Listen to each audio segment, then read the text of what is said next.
So what the question that I put to every parent is this: given what you just described, how do you anticipate, or what supports might you need to prepare your child to enter that future world, again, that we don't know what it's going to look like, but to enter that with the confidence, this agency, the real ability to learn anything at any time, right? What's the model? What's the structure? What supports do you need to make that happen?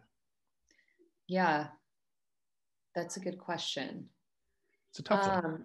I think there's sort of like three parts, Mm-hmm. I think, of for their education. It's like the social, the academic, and like the intellectual curiosity piece. Uh-huh. Yep. So I think that school can give them the social element really well. I think, you know, they can go to a school and build their community. I think the academic piece comes from school and parents. Mm-hmm. I just started reading Smartest Kids in the World by Amanda Ripley. I love that book. Yep. And my husband just read it. I'm just in the first few chapters, but Mm-hmm. I've read the summary, different people's summaries of it. And one thing that jumped out to me is that parent involvement in schools doesn't translate to, I guess, higher achievement for students necessarily. The involvement has to be academic. Yeah. And so that's one thing, a role I plan to play. Mm-hmm.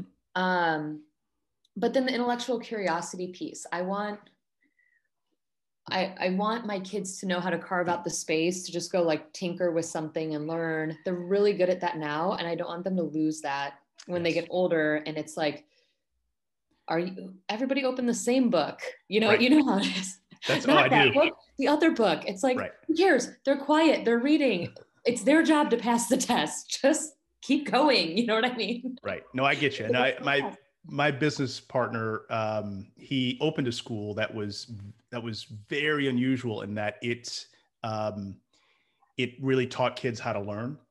And when and this was a middle school, and when those kids went back to high school, they really struggled because the school kept saying, no, we're gonna show you what you have to learn in order to achieve. And the kids were like, no, I don't need that. Just tell me what the goal is, and I'll take care of it. In fact, in many ways, I don't even need to be here. If you tell me what I need to study, I don't need to come to school to do that. I can do that at any other time.